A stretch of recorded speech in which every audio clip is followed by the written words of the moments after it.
तैयारियों में मसरूफ हैं। ईद मिलादुन्नबी का हम सारे मुसलमान बड़े मजहबी जोश खरोश से मनाते हैं।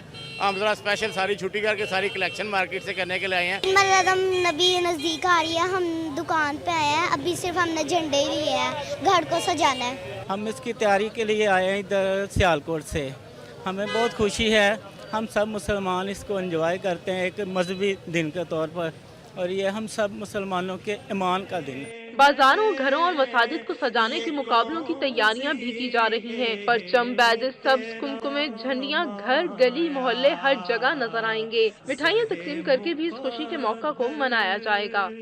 ईद मिलादुन्नबी का दिन करीब आते ही बाजारों में रश बढ़ गया। घर, गली, कुचों को सजाने के लिए शहरियों ने सजावट के सामान की खरीदारी शुरू कर दी। कैमरामैन साद वकास के साथ हबीर अनवर, वक्त न्यूज़, लाहौर।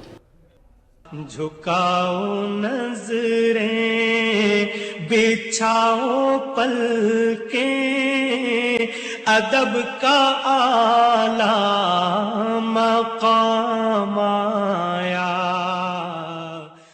लाहौर में जश्न विलादत रसूल सल्लल्लाहु अलैहि वसल्लम के सिलसिले में तैयारियां अरूज पर पहुंच गई हैं।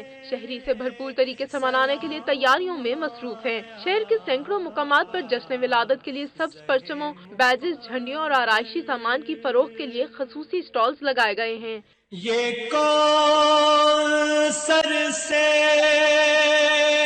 कफन लपेटे चला है उल्फत के रास्ते पर। बच्चे, बड़े और खवातीन भी जश्न विलादत मुस्तफ़ा शायान शान तरीके से मनाने के लिए खसूसी तौर पर खरीदारी करते हुए नजर आ रहे हैं। नौजवान और बच्चे घरों को खूबसूरती से सजाने